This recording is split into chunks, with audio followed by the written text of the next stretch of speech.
What if a stranger's whisper in a grocery store could save your family from a devastating lie? This is the true story of how one mother's courage to investigate changed everything. They say the truth will set you free. But they never tell you what it costs. They don't tell you that it can arrive as a whisper in a crowded grocery store, from a man you've never met. A whisper that becomes a crack, and then a chasm that swallows your entire world whole. My name is Margaret Stone, I'm 67 years old, and my life is a testament to quiet survival. I live in a downtown apartment where the hum of the city is a constant companion, and the rent is a monthly mountain to climb. My pension is a thin blanket against the cold financial winds, barely enough to cover the essentials. Every dollar has a name, every coin has a purpose. This ritual, the counting of the cash, has become a somber meditation. $43. That was the sum total of my discretionary world. Not much, but it held a universe of choices. A new pair of comfortable shoes, a luxury I hadn't afforded myself in years. A trip to the cinema to feel like a part of the world again.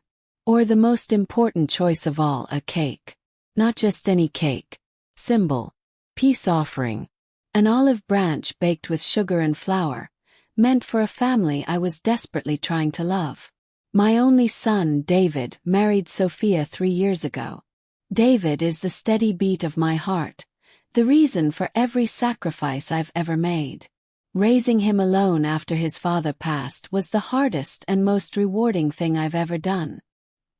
He has his father's kindness, a gentle heart that sometimes sees the world not as it is, but as he wishes it were. When he brought Sophia home, I saw that kindness reflected in his eyes. He loved her, and so I was determined to love her too. Sophia was polished. A porcelain doll with a smile that never quite reached her eyes. I told myself it was shyness, that her distance was a wall she built to protect herself. Her family, especially her father Vincent, were always perfectly cordial. They spoke of financial hardships with a practiced ease, painting pictures of struggle and strife. They spoke of overdue bills and medical expenses, their words weaving a tapestry of need. And my son, my kind-hearted David, would listen with a furrowed brow and an open wallet. Help too when I could. A $20 bill slipped into an envelope, a small bag of groceries left on their doorstep. Felt like the right thing to do. Felt like family. That morning I had chosen my best dress, a simple floral print I saved for occasions when I needed to feel a little less invisible. I styled my hair, a futile attempt to tame the silver strands that had long ago declared victory, and put on the faux pearl earrings my mother gave me. Looking in the mirror, I saw the roadmap of my life etched into my face. I saw a widow, a mother, a survivor who was about to spend nearly half of her weekly budget on a cake to impress people who made me feel like a stranger. David was quiet on the drive over. He talked about work, a difficult project, a demanding boss. But he danced around the subject of Sophia and her family. I chalked it up to nerves, the universal anxiety of a family gathering. "Let's stop at the grocery store on the corner," I told him as we neared their neighborhood. "I want to pick up something fresh." He offered to come in, but I insisted I go alone. I needed a moment to myself, to gather my thoughts before stepping onto their stage.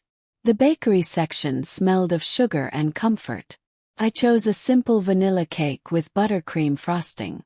$18. Too less than I'd budgeted. Small victory. I even had enough for a greeting card.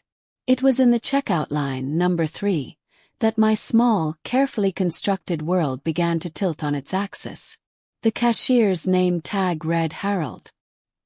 He seemed to be my age, a man who understood the language of long hours and aching feet. I tried my debit card first, a formality. As expected, it was declined. I wasn't embarrassed. It was simply a fact of my life. I reached into my purse and pulled out the crisp $20 bill. It was then that his eyes shifted from the cash register to my face. A flicker of recognition, then concern. He leaned forward slightly. "Margaret Stone?" he asked, his voice a low rumble.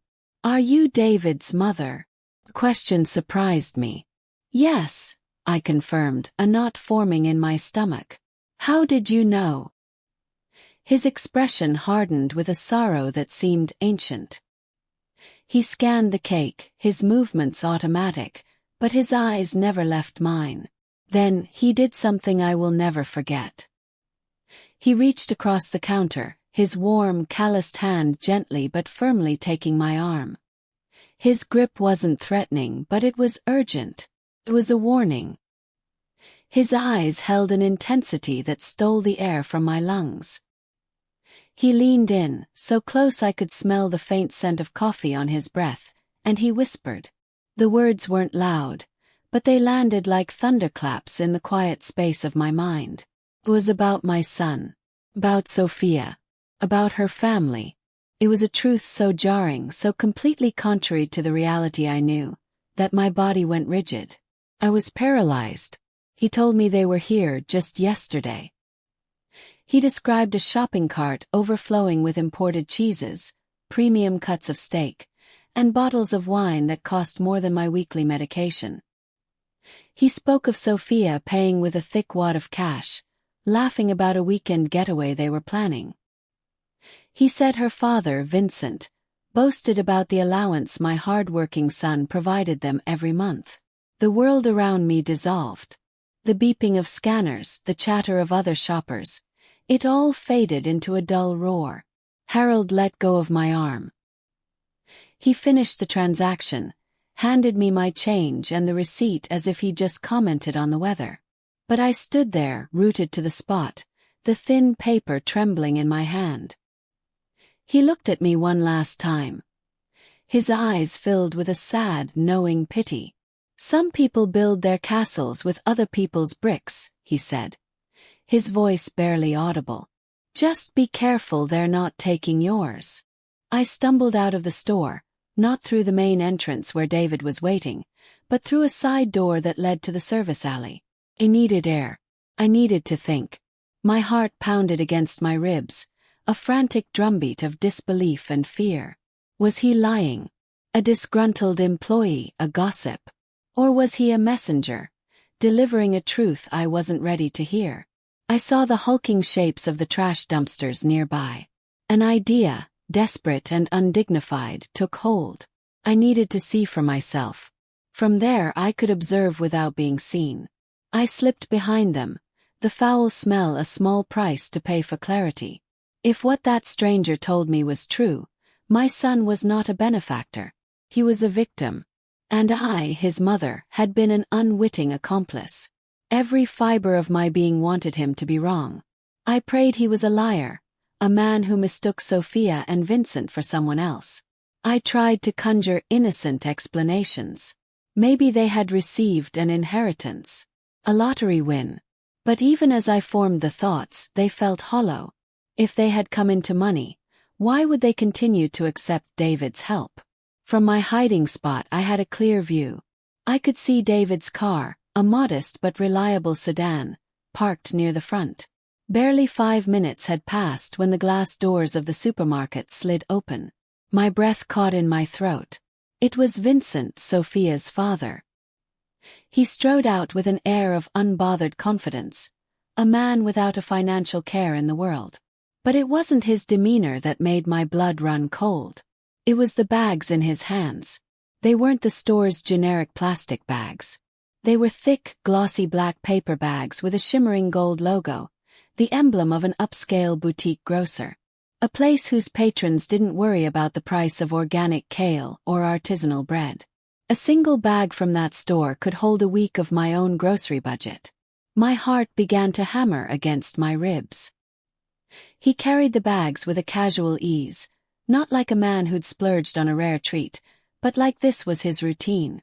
He walked towards a car park just a few spots away from my hiding place. And my second shock of the day hit me with the force of a physical blow. It wasn't the old beat-up sedan they always complained about, the one that was supposedly a constant money pit of repairs. It was a brand new, gleaming silver luxury sedan. The paint was immaculate, the tires were pristine, and the sunlight danced off its polished chrome trim. I watched, mesmerized and horrified, as he opened the trunk with a soft electronic beep. He placed the expensive grocery bags inside with the care of someone handling precious artifacts. Then he pulled out his phone. I couldn't hear his words, but I could see his face clearly. He was laughing. His shoulders were relaxed, his posture open and at ease. This was not the body language of a man weighed down by financial stress. This was the posture of a man who was comfortable, satisfied, and utterly without worry. At that moment, a highlight reel of their supposed hardships played in my mind. Sophia, crying on the phone to David because they couldn't afford her mother's prescription. Vincent, telling me with a grave face that his company had cut his hours and they might be evicted. The endless stories of car trouble, unexpected bills, and the constant gnawing struggle to simply get by. And David, my generous, noble son, always stepping in to be their hero, their savior. But the man I was watching, the man laughing into his phone next to his luxury car, was no one's victim. Harold's words were no longer just a suspicion. They were beginning to crystallize into a terrible, undeniable fact. They had been lying. Not just a small white lie, but a grand, elaborate deception, a carefully constructed narrative of poverty designed to siphon money from my son. A cold fury, an emotion I hadn't felt in years, began to smolder in my gut. While I waited, I heard voices approaching from my right. Two women, laden with their own more modest groceries, were pushing their carts towards their cars. "Did you see the handbag Sophia was showing off at the book club yesterday?" one of them said. It was Mrs. Patterson, a woman from my old neighborhood who I knew vaguely. Her voice was laced with a familiar mix of envy and disapproval. Her friend, a thinner woman with sharp, observant eyes, scoffed. "The designer one." She claimed she found it at a thrift store for $20. Likely story. My niece works at the department store downtown. She said that bag is from the new collection and costs over $1,000. Mrs. Patterson's voice continued. "And what about that vacation they took last month?" She told everyone it was a prize she won in a radio contest. But her own cousin told my sister they paid for an all-inclusive resort in the Caribbean. "A radio contest," her friend responded. "It's the talk of the neighborhood, Margaret. How they plead poverty one day and are showing off new electronics the next. It's their father, Vincent. He's always been like that. Thinks he's entitled to the best, but doesn't believe he should have to work for it. They say he's got his son-in-law, the kind one, wrapped around his little finger." The women's voices faded as they walked away, but their words hung in the air, heavy and poisonous. $1,000 handbag. Caribbean vacation. A reputation for deceit that was apparently common knowledge to everyone but the two people funding it. My son and me. The vanilla cake I was still clutching felt like a symbol of my own foolishness. The feeling of being a fool was quickly replaced by a cold, hard resolve. This wasn't just about the money anymore. It was about the disrespect. The profound, staggering disrespect they had for David's love, his work, and his sacrifice. They hadn't just taken his money. They had taken his kindness and twisted it into a weapon against him. Just then, Vincent emerged from the store again. This time he wasn't alone. He was with Sophia. She was radiant, wearing a stylish trench coat that I knew for a fact was not from a thrift store. They were laughing together, and Vincent handed her a small, elegant bag from the same gourmet shop. They kissed each other on the cheek, a picture of a happy, prosperous father and daughter. They got into the luxury car, the engine starting with a quiet, powerful purr, and drove away, leaving me in the shadows with a stench of garbage and the bitter taste of truth. There's a strange sort of calm that comes after a storm of emotion. As I walked from my hiding place to David's car, the fury and shock had subsided, leaving behind a cold, unnerving clarity. The world looked the same, but I was seeing it through new eyes. Eyes that now knew how to spot a lie. My mission had changed. I was no longer a guest coming for a pleasant family lunch. I was an investigator, entering enemy territory armed with a vanilla cake and a terrible secret. Their house was in a pleasant, middle-class neighborhood. It wasn't a mansion, but it was a far cry from the picture of destitution they painted. The facade had been recently painted a cheerful shade of blue, the windows gleamed, and a new, handsome oak door had replaced the old one I remembered. "The house looks wonderful," I commented, my voice carefully neutral. "I thought you mentioned they were having trouble affording some repairs?" David replied as he parked the car. "Oh, Vincent managed to pick up a big side project, some freelance consulting. He's been working himself to the bone to keep the place up. I'm really proud of him." Freelance consulting. Course. Another vague, unverifiable story. The same consulting that allowed him to go shopping for gourmet delicacies in a luxury car on a weekday afternoon. The lies were so practiced, so seamless, that even my son had become their unwitting spokesman. Before we could even ring the bell, the new oak door swung open, and Sophia stood there beaming. The sight of her was a physical jolt. This was not the woman who cried about needing money for groceries. The woman before me was a vision of casual luxury. She wore a silk blouse that shimmered as it caught the light and tailored trousers that fit her perfectly. Her hair was a masterpiece of salon-fresh highlights, styled in effortless waves. Her makeup was subtle but flawless, and a delicate gold necklace with a single perfect diamond rested in the hollow of her throat. And her scent was a cloud of expensive perfume, a fragrance I recognized from a magazine sample that cost $200 a bottle. "Margaret, it's so wonderful to see you," she exclaimed, pulling me into a hug that felt both cloying and cold.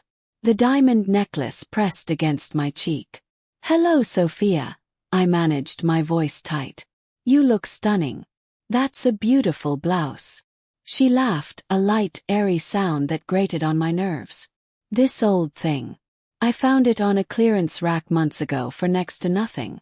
You know me, always hunting for a bargain. The bargain hunter. The thrift store savant. The woman who could somehow find $1,000 handbags for the price of a coffee. It was their signature move, the grand excuse that covered every luxury." We stepped inside, and the curated illusion continued. The living room was a showroom from a home decor magazine. A new plush leather sofa sat where their old worn-out couch used to be. A sleek glass and chrome coffee table held a stack of expensive art books. And mounted on the wall was an enormous, paper-thin flat-screen television, the kind I'd only ever seen in electronics stores with price tags that looked like phone numbers. "Wow," David said, genuinely impressed. "The new TV looks amazing." Vincent appeared from the kitchen, wiping his hands on an apron. That. Found an incredible deal online. A floor model, practically giving it away. Couldn't pass it up." Vincent, the master of the incredible deal. He greeted me with his usual charming smile, but for the first time I saw a flicker of something in his eyes. A brief, almost imperceptible assessment. Was he wondering if I suspected anything? Lunch was an elaborate performance. The table was set with new, stylish dinnerware. Vincent poured a deep red wine into large, crystal glasses. I recognized the label from my brief time in the gourmet shop. It was a $50 bottle of wine. "This is a real treat," Vincent said, swirling the wine in his glass. "A client gave it to me as a gift. We'd never be able to afford something like this ourselves." A gift from a client. Course. Every luxury had a story, a carefully constructed alibi. I ate my meal in small, deliberate bites, the delicious food tasting like ash in my mouth. I played the part of the quiet, pleasant mother-in-law. All the while my mind was a whirlwind of calculations and observations. After lunch, on the pretense of needing to use the restroom, I took a detour down the hallway. I passed their bedroom, where the door was slightly ajar. I pushed it open just enough to peek inside. My eyes landed on the dresser. On it sat a collection of shopping bags from high-end boutiques, the kind of stores with no prices on the tags. One of them had a receipt peeking out. My heart pounded. I slipped into the room, my movements swift and silent. I pulled out the receipt. My hands trembled as I read the total. $1,247.50. For a handbag. Purchased 2 days ago. $1,247. It was more than my entire monthly pension. It was a fortune. I thought of David working double shifts. I thought of myself counting out coins for a cake. A wave of nausea washed over me. I quickly put the receipt back and retreated from the room, my heart a cold, heavy stone in my chest. As I returned to the living room, Sophia was showing David something on her new phone, a top-of-the-line model. She was laughing and he was smiling, completely oblivious. He was living in their gilded cage, a beautiful prison he didn't even know he was in. And I realized, standing there, that I was the only one who had the key. The question was, would I have the courage to use it? Sleep did not come easy that night. Every time I closed my eyes, I saw the numbers on that receipt. $1,247.50. I saw the shimmering paint on the luxury car, the diamond at Sophia's throat, the mountain of expensive food on their kitchen counter. And then I would see David's trusting smile, and the guilt would wash over me again, heavy as a shroud. I replayed every conversation, every excuse. The floor model TV, the gifted wine, the clearance rack blouse. They had an answer for everything. Their lies were a fortress, and I was on the outside with nothing but my observations. It wasn't enough. I needed more than just bricks of suspicion. I needed the mortar of hard evidence to hold it all together. Going back to that grocery store felt like returning to the scene of a crime. My crime was silence. Theirs was something far worse. My hands were clammy as I walked through the automatic doors. I scanned the checkout lanes. He wasn't there. My heart sank. Finally, I saw him, stocking shelves in the canned goods aisle. I approached him cautiously. "Harold." He turned, and a flicker of recognition crossed his face, quickly followed by concern. He looked around, as if to make sure no one was listening. "Mrs. Stone. Is everything all right?" "I don't know," I said, my voice barely a whisper. "What you told me yesterday. Think you were right. I saw it with my own eyes." I quickly recounted what I had witnessed. The new car, the luxurious house, the constant, convenient excuses. He listened patiently, his expression grim. He stopped stocking the cans and gave me his full attention. "I was afraid of that," he said, his voice low. "My own mother went through something similar with my sister's husband. He bled her dry, took her life savings, all while pretending to be down on his luck. We didn't see the signs until it was too late, until she had nothing left. I swore I'd never stay silent if I saw it happening again." His story solidified my trust in him completely. This wasn't idle gossip for him.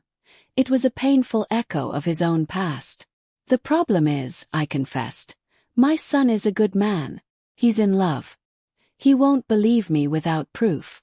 Real, undeniable proof." Harold leaned against the shelving unit, thinking. "They're careless," he said after a moment. "People like that, they get arrogant. They think everyone else is a fool. They use a store rewards card here. Under Vincent's name." He paused, looking around again before continuing in a lower voice. "I'm not supposed to do this. Could lose my job. But what they're doing is wrong. It's theft, just without a weapon. Come back tomorrow around 2 o'clock. It's the end of my shift. Maybe I can find something for you. A copy of a receipt, something that shows their spending pattern." 24 hours later, Harold met me by the exit, looking tired but determined. He discreetly slipped a folded piece of paper into my hand. "This is from 3 days ago, the day before your visit. I printed a duplicate from the system. Don't tell anyone where you got it." I didn't even look at it until I was safely back in my apartment, with the door locked behind me. I unfolded the paper. It was a long receipt, a cascading list of culinary extravagance. Premium-grade olive oil, a rack of lamb, fresh lobster tails, 2 bottles of French champagne, over $100 each. Imported chocolates. The total at the bottom of the page was a staggering $612.84. $600. On a single trip to the grocery store. And the date printed at the top was the exact same day that Sophia had called David in a panic about the leaky pipe. They had used my son's hard-earned $200, money he'd worked an extra shift to earn, as pocket change for a champagne and lobster dinner. The receipt was more than just a piece of paper. It was a confession. It was a detailed invoice of their contempt. I smoothed it out on my table, the crisp paper a stark white against the dark wood. I now had my first piece of undeniable evidence. An investigation is a lonely business. For days, that manila envelope on my kitchen table was my only confidant. It held the ugly truth, growing heavier with each passing day. I had the receipt from Harold, a damning piece of evidence. But one receipt could be explained away. A celebration, a one-time splurge. I knew it was a pattern, but I needed to prove it. Several times I nearly broke. David would call, sounding exhausted from another long day at work, and talk about saving up for a down payment on a house for him and Sophia. A house they could fill with children, my grandchildren. And the words would be on the tip of my tongue. She's lying to you, David. They're bleeding you dry. There will be no house. But I would swallow them down, the bitter pill of patience. My quiet, lonely investigation took an unexpected turn on a Tuesday afternoon. My phone rang, displaying a number I didn't recognize. "Is this Margaret Stone?" a woman's voice asked. Sounded familiar. "It is. Who is this?" "My name is Beatrice Patterson," she said. "We haven't spoken in years, but we used to be neighbors over on Elm Street. My friends call me B. Mrs. Patterson." It was one of the women from the grocery store parking lot. My heart leaped into my throat. "I'm calling for a reason. I saw you at the grocery store the other day. I saw you watching Vincent and Sophia. And I saw the look on your face. It's the same look my friend Carol had before she found out her son-in-law had mortgaged her house without telling her. Her directness was startling but also a relief. I was no longer alone. "I don't know what to say." "You don't have to say anything. I've lived in this neighborhood for 40 years. I know people. And that family has a reputation. They live a champagne lifestyle on a beer budget. And everyone's always wondered where the money comes from. Then your son came along. A good hard-working boy. It wasn't hard to put two and two together. My niece, the one who works at the department store. She told me Sophia returned a $500 dress last week because it was the wrong size, and bought a $700 one instead. Paid in cash. Every word was another nail in the coffin of their lies. I'm not one to meddle, Margaret. But what they're doing to your David, it's a sin. I have something you might want to see. My daughter is a bit of an amateur photographer. She takes pictures at all the neighborhood events. She took some at the annual block party last month. The one Sophia and Vincent hosted. Hosted? Asked, my voice weak. Sophia told David they couldn't even afford to attend. Mrs. Patterson let out a dry chuckle. Hosted and catered, dear. I'll email you the photos. You deserve to see the truth. And Margaret, you're a good mother. Don't you ever doubt that. The pictures were a visceral gut punch. They were living a life of carefree opulence, a life funded by my son's sweat and my own small sacrifices. They weren't just lying. They were celebrating their deception, laughing in our faces while we worried about their well-being. I printed out the sharpest of the photos and added them to the manila envelope. The receipt, the photos of the party, the notes from my conversation with Mrs. Patterson. It was a solid case now. The final push came on a Thursday night. David came over for dinner, a rare treat. He looked more exhausted than I had ever seen him. There were dark circles under his eyes. He told me that Sophia had come to him with another emergency. Her mother, who lived in another state, had a sudden medical issue. A minor surgery not covered by insurance. They needed $2,000 by the end of the week. I had to borrow against my retirement fund, Mom, he said, his voice hollow. It's the only way I could get the cash fast enough. Feel terrible. It's my retirement, but what else could I do? It's her mother. That was it. The last straw. They were no longer just taking his income. They were now raiding his future, dismantling the very foundation of his financial security. I stood up from the table. My hands were steady. My voice when I spoke was calm and clear. "David," I said, taking his hands in mine. "We need to talk. I need to show you something. And before I do, I need you to promise me you will listen with an open mind. I'm doing this because I love you more than life itself. And I cannot stand by and watch you be destroyed." I walked to the counter, picked up the manila envelope, and brought it back to the table. The truth was finally ready to be served. My mother has always been the anchor of my life. Quiet, steady, and strong. But that night, there was a storm in her eyes I had never seen before. When she placed that thick, unassuming envelope on the table, a cold dread coiled in my stomach. It felt like she was handing me a verdict. I just didn't know what crime had been committed. "Mom, what is this?" I asked, my voice betraying my nervousness. "You're scaring me." She didn't answer right away. She just opened the clasp and slid the contents onto the table. My first thought was that it was some kind of financial trouble she was in, that she needed my help. Then I saw the first document, a grocery receipt. For a moment I was just confused. But then I saw the total, over $600. And the items, lobster tails, French champagne, imported everything. "Okay," I said slowly, trying to make sense of it. "Someone had a fancy party. That was purchased by Vincent," my mother said, her voice devoid of emotion. "On the same day Sophia called you about the leaky pipe." The words hit me, but my mind immediately leaped to her defense. It was a reflex, one I had honed over 3 years of marriage. Defend Sophia. Protect our life. "Mom, there has to be an explanation. Maybe it was for his work. A business dinner he had to cater." My mother said nothing. She simply pushed the next piece of evidence across the table. A set of photographs, bright, glossy pictures of a lavish block party. I saw Vincent laughing, holding a bottle of that same expensive champagne. And I saw Sophia. She was wearing a stunning dress I'd never seen before, carrying a handbag I knew must have cost a fortune. She looked radiant, happy, carefree. "Sophia told me they couldn't afford to even go to that party," I whispered, the words feeling foreign in my mouth. "They didn't go, David," my mother said gently. "They hosted it. And catered it." My mind was scrambling, trying to build a narrative that made sense. A story where my wife wasn't a liar. A misunderstanding. Practical joke. Maybe they were hosting it for a wealthy friend. Every possibility felt thin, pathetic. My mother then recounted everything. The cashier, the new luxury car, the overheard conversation, the visit to their house, the $1,000 receipt for a handbag she found in their bedroom.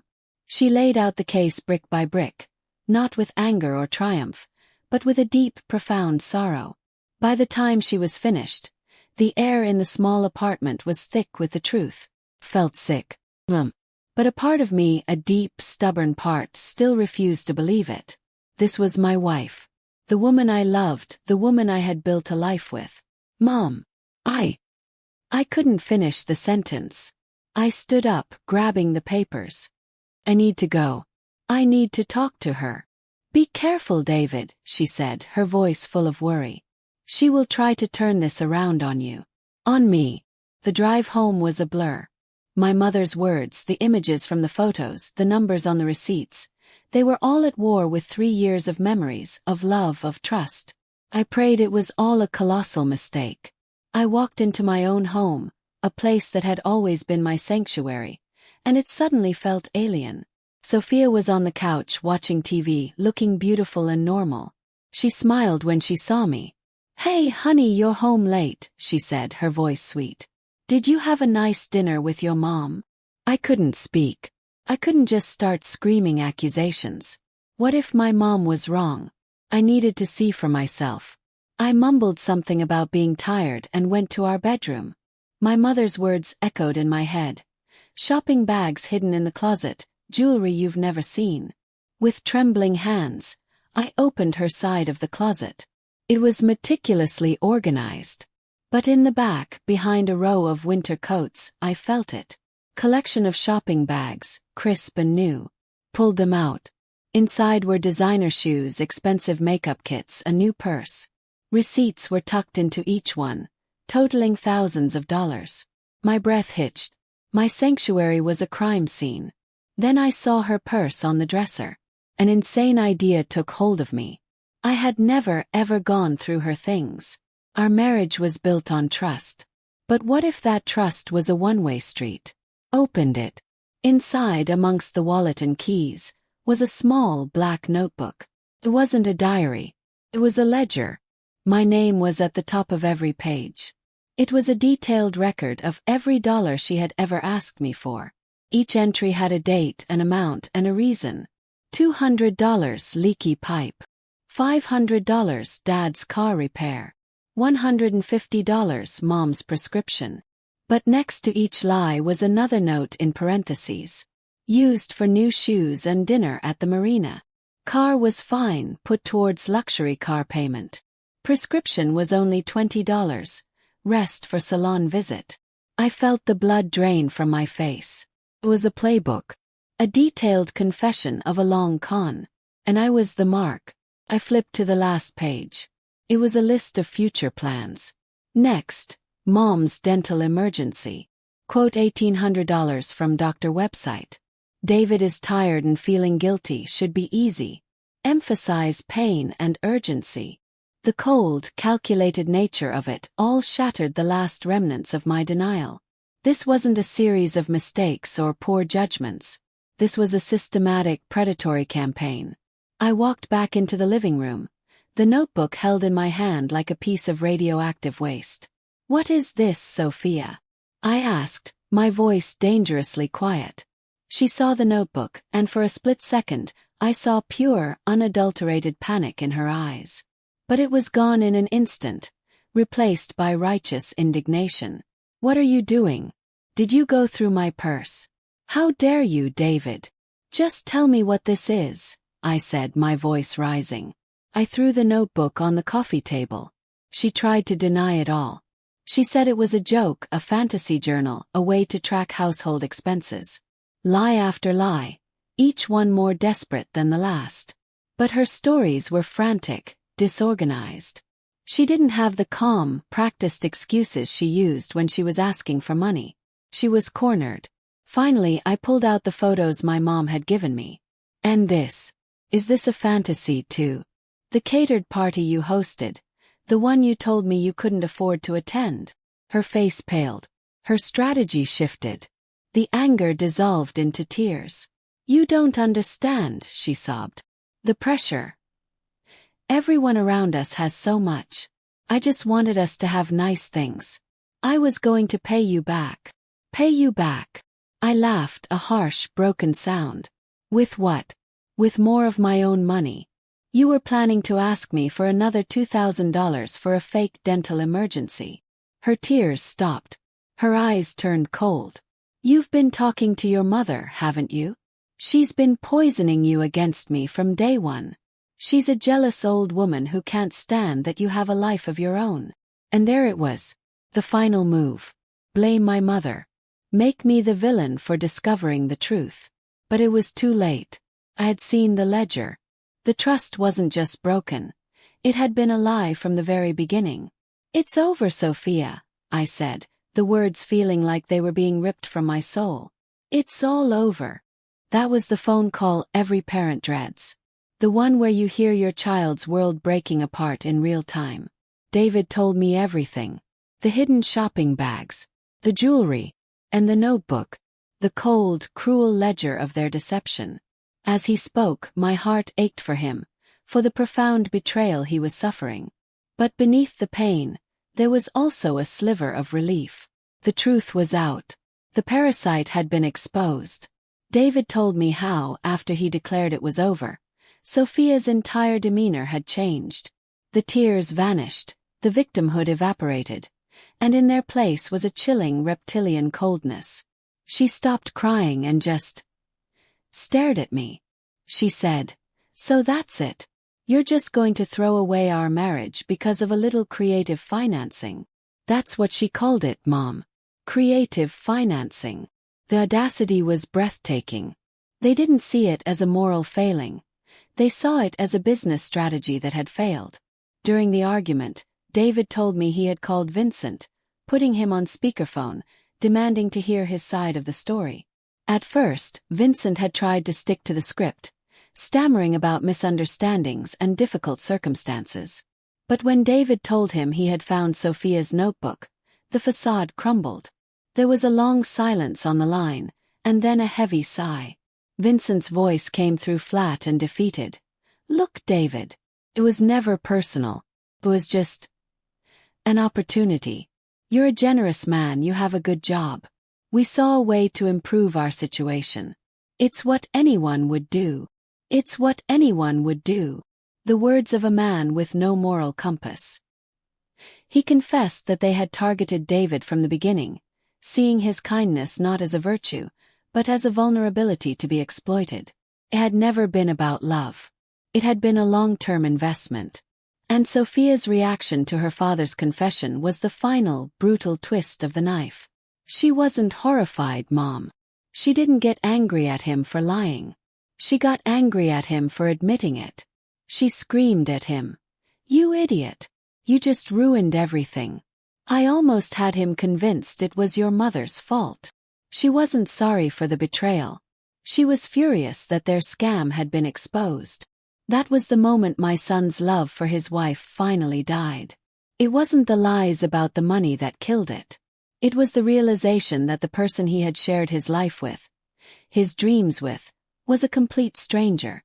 A cold, calculating manipulator who had been wearing a mask of love for 3 years. The days that followed were a blur of lawyers, paperwork, and raw emotion. But the drama was not yet over.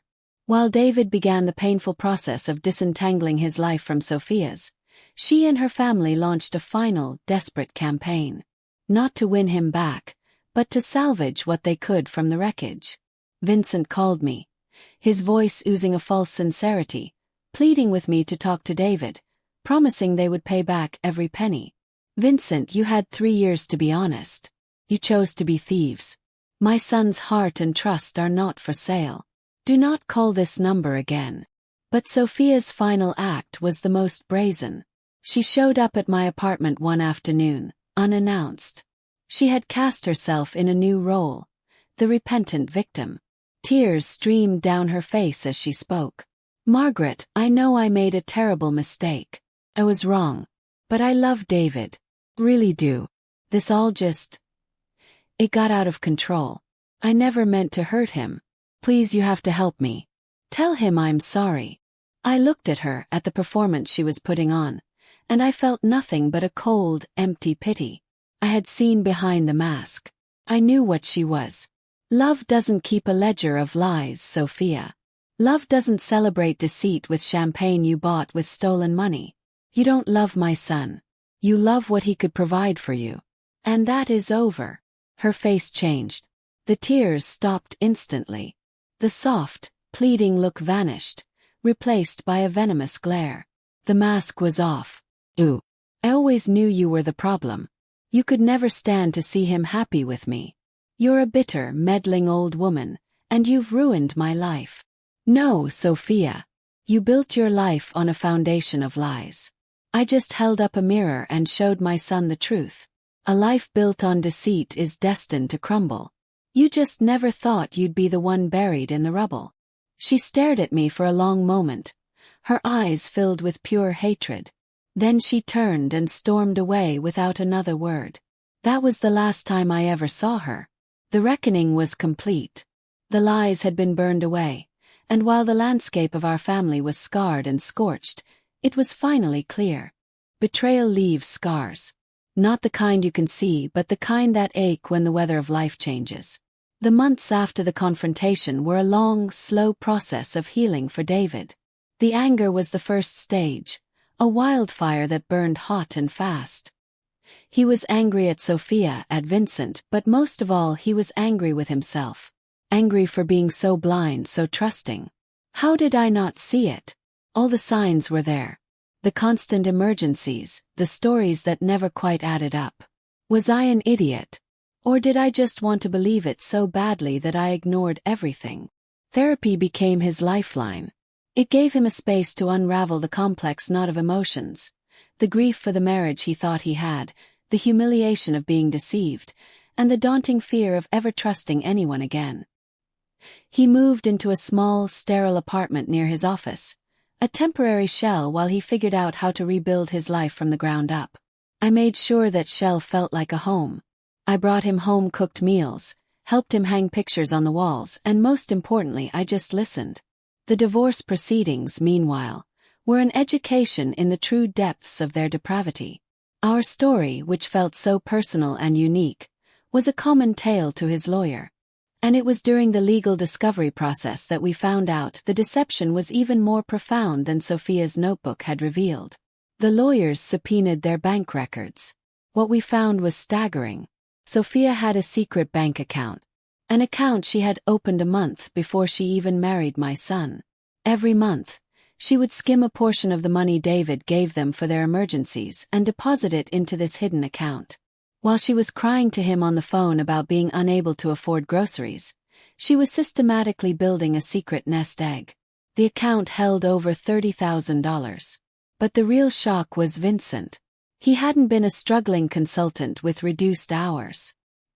He had a stable, well-paying job as a senior project manager at an engineering firm, a job he had held for over a decade. He earned a six-figure salary. They didn't even need the money. Not really.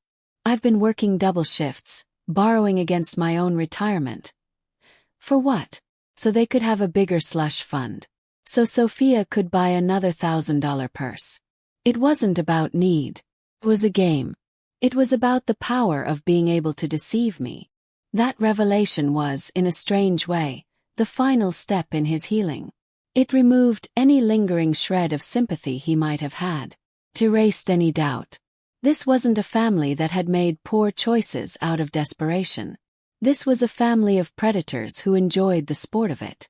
The court battle was ugly, but armed with the bank statements and the notebook, Sophia and Vincent had no defense.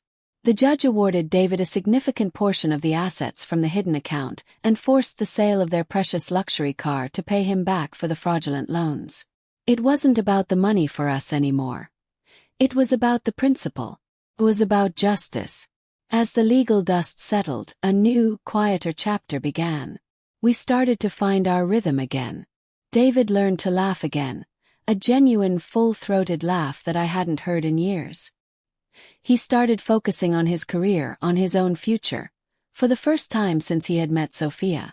Harold, the cashier who had been the catalyst for it all, became a dear friend. He and his wife would come over for dinner sometimes. He never once said, "I told you so."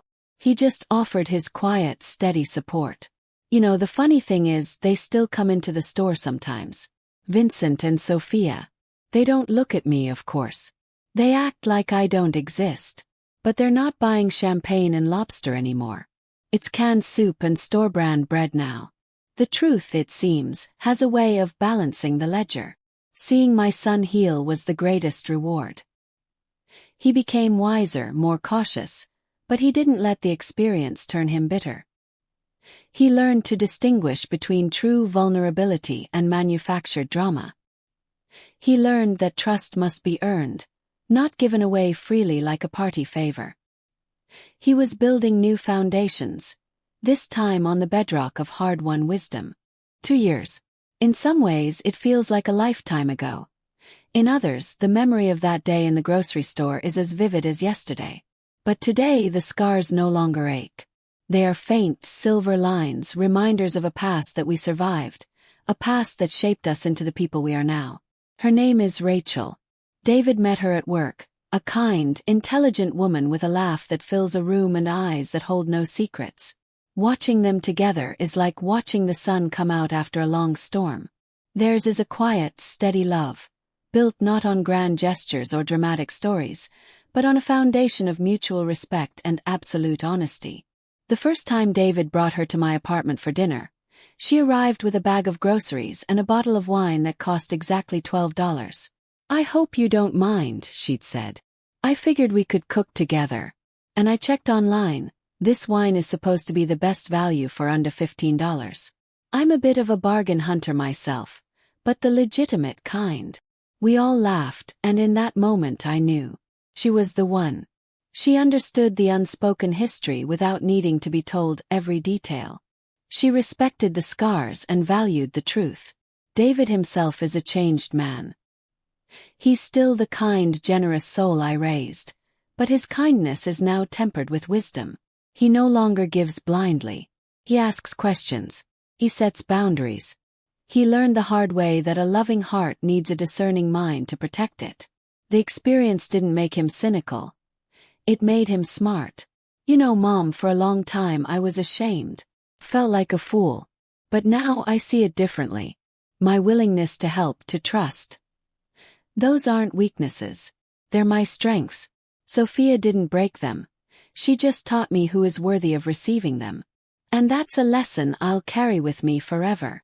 With the money he recovered from the divorce and the money he was no longer hemorrhaging to Sophia's family, David was able to rebuild his life. He bought a small, beautiful house in a quiet suburb, the very house we are in now. He and Rachel have filled it with love and laughter.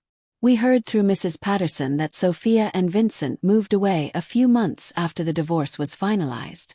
Their reputation in the neighborhood was ruined, and their easy source of income was gone.